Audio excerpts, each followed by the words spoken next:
பொதுக்காலத்தினுடைய 25வது வாரத்திலே புதன்கிழமை இந்த நாளுக்குரிய இறைவார்த்தையை கேட்போம், பயன்பெறுவோம்.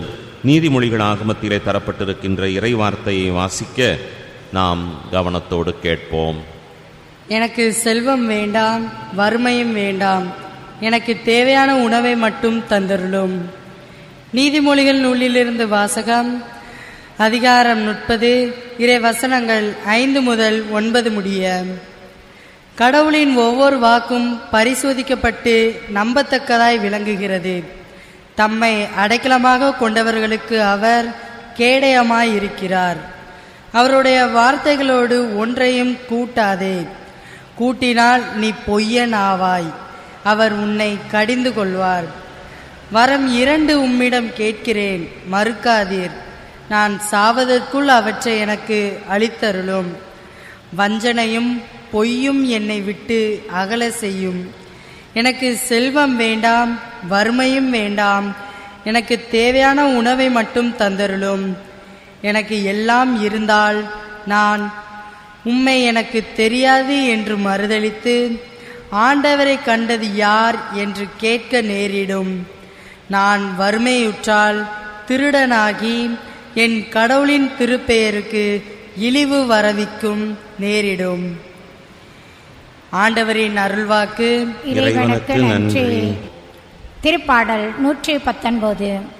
என் காலடிக்கு உம் வாக்கே விளக்கு, என் காலடிக்கு உம் வாக்கே விளக்கு, என் காலடிக்கு உம் வாக்கே விளக்கு, என் காலடிக்கு உம் வாக்கே விளக்கு. பொய் வழியை என்னை விட்டு விலக்கி எறிலும். உமது திருச்சட்டத்தை எனக்கு கற்றுத்தாரும். நீர் திருமாய் மலர்ந்த சட்டம் ஆயிரக்கணக்கான பொன் வெள்ளி காசுகளை விட எனக்கு மேலானது. என் காலடிக்கு உம் வாக்கே விளக்கு. அல்லேலுயா, அல்லேலுயா. காலம் நிறைவேறிவிட்டது, இறையாட்சி நெருங்கி வந்து விட்டது. மனமாறி நற்செய்தியை நம்புங்கள். அல்லேலுயா, அல்லேலுயா. ஆண்டவரே, நற்செய்தியை தகுந்த விதத்தில் எடுத்துச் சொல்ல என் உள்ளத்தையும் உதட்டையும் தூய்மையாக்கும். ஆண்டவர் உங்களோடு இருப்பாராக, ஆன்மாவோடும் இருப்பாராக. புனித லூக்கா எழுதிய பரிசுத்த நற்செய்தியிலிருந்து வாசகம். ஆண்டவரே, மாட்சி உமக்கே. லூக்கா நற்செய்தி 9வது பிரிவு 9 முதல் 6 வாக்குகள். அக்காலத்தில் இயேசு 12 ஒன்றாக வரவழைத்து பேய்களை எல்லாம் அடக்கவும் பிணிகளை போக்கவும் வல்லமையும் அதிகாரமும் அவர்களுக்கு கொடுத்தார். இறையாட்சி பற்றி பறைசாற்றவும் உடல் நலம் குன்றியோரின் பிணி தீர்க்கவும் அவர்களை அனுப்பினார். அப்பொழுது அவர்களை பார்த்து, பயணத்திற்கு கைத்தடி, பை, உணவு, பணம் போன்ற எதையும் எடுத்துக்கொண்டு போக வேண்டாம். ஓர் அங்கி போதும். நீங்கள் எந்த வீட்டிற்குள் சென்றாலும் அங்கேயே தங்கியிருங்கள். அங்கிருந்தே புறப்படுங்கள். உங்களை ஏற்றுக்கொள்ளாதவர்களுடைய நகரை விட்டு புறப்படும் பொழுது உங்களது கால்களிலே படிந்திருக்கின்ற தூசியை உதறிவிடுங்கள். இதுவே அவர்களுக்கு எதிரான சான்றாகும் என்றார். அவர்கள் ஊர் ஊராக சென்று எங்கும் நற்செய்தியை அறிவித்து நோயாளிகளை குணமாக்கினார்கள். கிறிஸ்துவின் நற்செய்தி. கிறிஸ்துவே உமக்கு புகழ். நீதிமொழிகளுடைய நூல் அற்புதமாய் நீதியை நமக்கு சொல்லித் தருகின்ற ஒரு நல்ல சிறந்த நூல். இன்றைக்கு ஒரு நல்ல தெளிவான கருத்தை நாம் இங்கு படிக்க பார்க்கின்றோம்.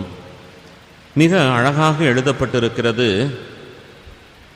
எனக்கு செல்வம் வேண்டாம், வறுமையும் வேண்டாம், எனக்கு தேவையான உணவை மட்டும் தந்தருளும். எனக்கு எல்லாம் இருந்தால் நான் உம்மை எனக்கு தெரியாது என்று மறுதலித்து ஆண்டவரை கண்டது யார் என்று கேட்க நேரிடும். நான் வறுமையுற்றால் திருடனாகி என் கடவுளின் திருப்பெயருக்கு இழிவு வருவிக்க நேரிடும். எனவே எனக்கு என்ன வேண்டுமோ அதை மட்டும் தாரும்.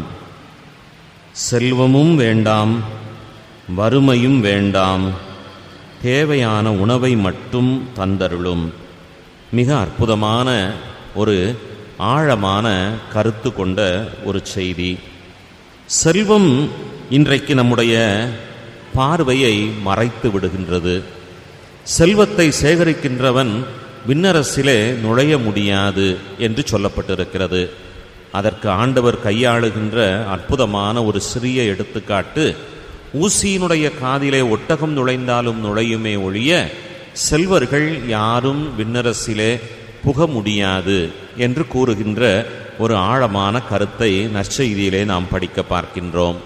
எனவே செல்வம் பெருக பெருக பெருக யார் ஆண்டவரை கண்டார்? அவரா எனக்கு கொடுத்தார், நானல்லவா உழைத்தேன், நானல்லவா சேகரித்தேன் என்று வீம்பு பேச நேரிடும். அப்படி வீம்பு பேசுவதனால் கடவுளை அவன் விட்டு பிரிந்து போக நேரிடும். அதே வேளையிலே வறுமையுற்றிருந்தால் அந்த வறுமையினுடைய கொடுமை மனிதனை திருடச் செய்யும். அப்படி அவன் திருடுகின்ற பொழுது கடவுளினுடைய திருநாமத்திற்கு இழுக்கு செய்ய நேரிடும். எனவேதான் எப்படி கேட்க வேண்டும் என்று மிக அழகாக சொல்லித் தந்திருக்கின்ற பாடம், எனக்கு செல்வம் வேண்டாம், வறுமை வேண்டாம், தேவையானதை மட்டும் தாரும் என்று கேட்டு, எது மனித வாழ்வுக்கு அடிப்படையாய் தேவைப்படுகிறதோ அதை மட்டும் நாம் பெற்றுக்கொள்ள விழைவ வேண்டும் என்கின்ற ஒரு உன்னத நீதியை இந்த நாள் நமக்கு சொல்லித் தருகிறது. இதைத்தான் ஆண்டவரும் தன்னுடைய சீடர்களுக்கு ஜெபிக்க கற்றுக் கொடுத்த பொழுது மிக அற்புதமாய் சொல்லிக் கொடுத்தார். அன்றாட உணவை இன்று எங்களுக்கு தாரும் என்று தந்தையை நோக்கி, பிதாவை நோக்கி கேட்க அழகாய் சொல்லித் தந்தார். அன்றாட உணவை எங்களுக்கு தாரும். அன்றன்றைய நாளுக்குரிய தொல்லையே போதுமானது என்று சொல்லி நாம் வாழ விழைவோமையானால் வாழ்வு உண்மையிலேயே சிறப்பானதாக இருக்கும். ஆண்டவரோடு இணைந்த நிலையிலே நாமும் பயணிப்போம் என்பதுதான் மிக அற்புதமான ஒரு செய்தி. இந்த நல்ல நீதியை உள்வாங்கி வாழ்விலே கடைப்பிடிக்க வரம் கேட்போம். இணைந்திருங்கள் எம்மோடு, கேளுங்கள், மகிழுங்கள், இறைவனை துதியுங்கள். ஆமென்.